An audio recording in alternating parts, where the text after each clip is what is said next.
year, and we got one game under our belt, and ready for the big rivalry this weekend. It's we've got a couple good days of practice.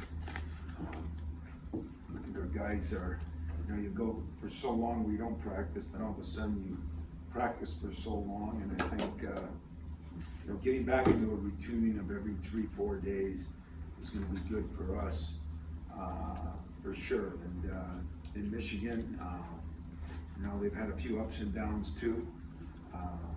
Losing the Central and then coming back and playing maybe two of their best games against Maryland and Penn State. They have three guys that have really been playing consistent, and big guy has been pretty steady with averaging 18 points a game. I think Kobe has really taken his game to another level. He's averaging 13 or 14, and I really believe Jet Howard, his son, has played as well as any freshman in this league. He's scoring the ball, he defends the ball, he rebounds the ball. He's done a lot of good things, and so with us, Malik is, didn't practice yesterday, but practiced today. Most of the practice, he's coming. It's just taking a little time, but he's coming. But everybody else is healthy, and we're excited to be ready to go and hopefully play well. Question? And what have you seen differently about Michigan these last two games compared to Central and a couple games before that? It's like everybody else. It's just hard, you watch them against North Carolina, they're one way. You watch them against Kentucky and a trip over there, you don't know how long that has to do with it. I think their point guard, has gotten a little better. They're a little more comfortable with their rotation. I thought the Williams kid played a little better the last two games. There's no question about that. Dickinson is a guy that they've always got him as an anchor. He's always a guy that they can throw the ball to. But from earlier in the year, I think Howard keeps elevating his game, and I think, in all honesty, Kobe has elevated his game, and I think those two guys have made a difference for them. Marty's had a couple tests very early in the season that he did well against. This is sort of the next, I would say, a big one. Are you curious to see how he'll do, and sort of you worry that all the emotion of the game can also lead to, silly fouls or things? Yeah, with most guys it can. I think Marty's pretty stable. He's over in Mali. I think the Michigan State rivalry just wasn't as important, and so it's got to be important to him. But I don't see the emotions of the game doing it. I see the problem is he's a load to cover in there, and we've got to do it by committee and in different ways. And in some years we've just played one way, and some years we've played other ways. And I think it's up to our staff. We got to do a better job of mixing some things up and not putting everything on Monty. But we'll be throwing all three guys at him. But as always, when you play a team, the Baker kid, back to your question, has played a little better in the last two games too. I think he was 3 for 6 from the three last night, and so if you start doubling down and do all those things that everybody wants you to do, sometimes 2-pointers don't beat you as much as 3-pointers do. So we have to play with a balanced attack defensively, and I think Marty he's really come on. I mean, his defense has gotten better and better in running the court. We've got to put him in a position where he can be successful, and that won't be just sit him on the block and let him throw it into him and defend him. We got to move him around a little bit. Wondering about Jackson. Obviously had a strong offensive game, had some defensive deficiencies in that one as well. What have you seen on that side, on the defensive side, in terms of the beginning of the year to now? Do you feel like, how much do you feel like he's grown? He's grown a lot. I mean, it's funny. These kids, they think it's all going to come. You start looking at some of these players at some of these schools, and top 20 players, which some people are thinking are all pros. There's a lot of guys on teams around the country right now playing 10 minutes, 7 minutes a game. And it's so distorted, and the media distorts it. Sometimes the schools distort it with their social media, influx. We gotta make sure everybody thinks everybody's the greatest thing since sliced bread, and sometimes parents and players do.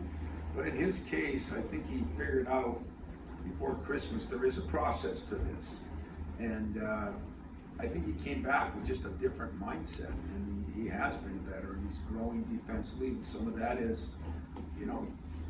play a U-ball, it's illegal to guard somebody. I mean, they have rules in there, do not guard anybody. And so we have to, kind of retrain guys that play in all these tournaments sometimes, and it's been different for him. But I really have enjoyed the progress he's made, and I think Carson has made some progress. So we'll be throwing a lot of different guys at him, who knows? But still a very good player that we're going to have to deal with. You've been in this rivalry forever now, in a lot of different iterations of it. Been through them all. And really the last, maybe 10, 12 years, there's been a lot of back and forth. And I'm wondering when you've had that, is there less pressure on any individual game than there used to be in terms of feeling like the rivalry, than there would have been when you began, or when you were really, were trying to, the early stages? It was a weird rivalry. I mean, early on, we couldn't win a game. And they went a pretty long stretch where they couldn't win a game. And then, it's been a little bit more balanced. But, the way the conference schedule's gone, and when we went from 16 to 18, 18 to 20, and you only play certain teams once. For a while, we only played Michigan once. And so a lot of things have changed in this thing. The rivalry's the same, and that's what I used to tell John Beeline. I mean, the rivalry is why there's Michigan State or Duke, Carolina, Ohio State, Michigan. I mean, it's just the nature of the beast, and it's usually respected. Not always, but usually it's respected. And I think for us, winning the Battle of the State means the world to me. And I grew up in this state. I recruited a ton of kids from this state, and I still live in this state. So it'll always mean something as long as I'm here. You get so many kids now. I was watching the game last night. I think Illinois has one kid from Chicago. I'm like, wow, it's a little different in that respect, and the transfer portal and everything has changed some of that.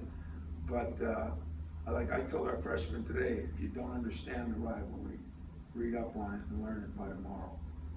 And then if you don't by then, I'm not playing you on Saturday, so you better be ready for what the rivalry means to 90% of us. And kids that haven't grown up in this state, they've got to learn it, but they've got to learn it fast.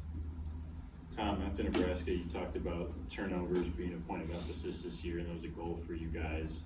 And Michigan's one of the best teams in the country at not turning the ball over. How do you win the turnover battle on Saturday? Play better defense and not give them the ball. I mean, it's pretty basic. I mean, them feeding the post is a positive from their standpoint, because most of us have to work around to get the ball in the post. They can just throw it up. That's the advantage of a 7-1 kid in there who's good. So I don't think they turn it over much feeding the post, where a lot of us do, but we have to be more selective in what we're doing. And we have to make sure on the break, like in the last couple games, we would have been under 10, under 9. But we had one game, we had 4 offensive fouls, a charge, bad screens, those all count as turnovers and 1 shot clock. So I think we have in general taken care of the ball a lot better. They are very good. I think they had 3 or 4 last night. That's always part of the game, man. I mean, we're getting 60-some shots up. We're a better team than we're getting 50-some shots. Tom, Malik, a guy who's been around so much, you don't have to worry about certain things with him. Does it help that he's able to do that kind of take one practice off, practice one, and there's Nothing good about that. Not one thing. But I mean, in terms of a guy who can, of all the guys that could do it or has to do it, I'd say him or Joey would be number 1 on my team. But I talked to him, I talked to our trainer, I talked to our doctors. It's a tough deal now for coaches. you know, because you want to make sure the player's healthy. We almost have so much information. You know, I said it before when Judd Heathcote was here, he had both his knees operated on, you know, and guy complaining about his knee, and he said, take a look at my knees. Well, they were square and boxed, you know, and he'd shake it off. He said, that's a bad knee. Now you got, you know, ACL, MCL, TCL, ECL, you know, I got so many CLs that I don't even know what's coming. And guys get caught up in that, and it's good, but there's just so many things to worry about that I think guys, it takes them longer to come back. But at the same time, what I was trying to say is, if you don't come back, you're never going to be as good unless you're practicing every day. You know, like, you know, maybe Michael Jordan could do it or somebody like that, but 90% of the people can't, and they still could be effective. Willie Call couldn't play for a week. If I played him, he'd be effective because of his experience and all the things. But I'm saying max out on him being as good as he can be. So he's trying to get, you know, more time in. There's nothing wrong with it. There's no problems. What there is, I think I said this before, but, you know, if you don't do something for a month or 6 weeks or 45 days, and all of a sudden you start doing it, you know, some of you guys that have trouble brushing your teeth, you know, your arm would be sore. I mean, it's funny, but it's not funny. And so that's what happens in this. And as I keep telling them, until you do it every day, you're not going to be as smooth. And that's what he's got to really work on. And the only way he can do it is to practice every day. The only way he's going to do that is if he's feeling real good. So, yeah, he can take a day off and not be killed, but not when you had 40 days off. You know, that makes it a little harder, to be very honest with you. And that's the problem. Now we got that part of working him back into the program. You know, like everybody said, we got everybody back. Well, we got everybody back, but everybody else has to feel comfortable, and he has to feel comfortable. But it's coming. We're definitely way better off than we were a couple weeks ago. I'm wondering with Joey, I mean, we're starting to see more consistency on the board, some scoring's there, shooting's there, but particularly with the ball that we saw the other night in the last couple of games, his assist numbers have continually gone up. Yeah. What level is he playing at right now? How much more of a ceiling does he have? I think he has more of a ceiling, but I think what's helped him, he's in the best shape of his life. I mean, last year he was like an old man out there, you know, and he would be stiff, and he's never that. He's really done an unbelievable job taking care of his body, rest, rehab, all the things, you know, that you hear LeBron does and that. I mean, Joey does, yoga and this and that. And God bless him, because it's really been good for him. Then I think his confidence level is high, but he was always a very good passer. I mean, he might be one of the best, you know, him and AJ are the best passers on my team. And there's no question Joey moves the ball, and because at being 6'8" or 9", he can see over people. And, you know, he's rebounding the ball better, you know. And I think the last step is, you know, continue to guard people, especially when a lot of the guys we got now are those hybrid fours, and he's got to guard them. That'll be his final step, but I think he's playing at a high level, and yet I don't think he's reached the ceiling. How's that? Got time for a couple more before the players, if you got them. Tom, I know you're not really on social media, but how do you think maybe that has changed with this rivalry as we kind of over the last couple of years? Well, you know how I feel about the social media, and if you don't, as much dislike as I have for it, I like it less every day. You know, I mean, I just think it creates problems. You know, warriors do things on the court or in the Coliseum, and the social media just gives people a chance to banter.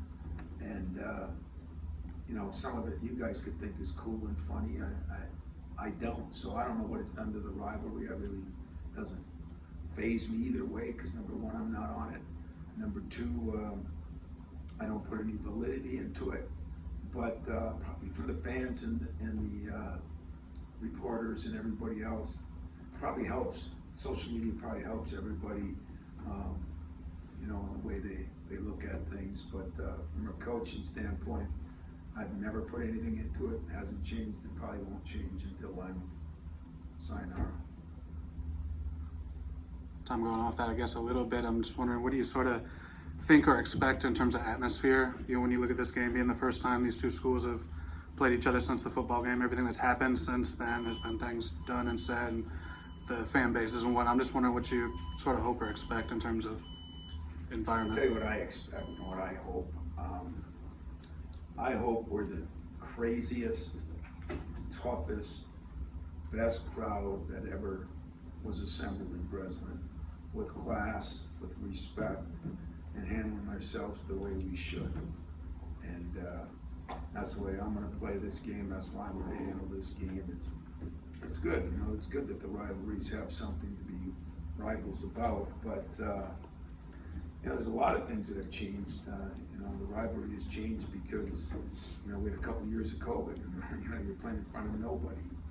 All those things, they get rekindled. And, you know, the football game was, you know, was whatever happens, happens. But do I think it's going to be ugly in that? It better not be. And I'll say that to every Michigan State fan. It better not be. Because on this side of the state, it better be done with cheer for us, respect for us, respect for your opponent, and let's play the game. Is there gonna be any love? Hell no, but I've said that for 20 years and you guys don't understand that there won't be any the other way.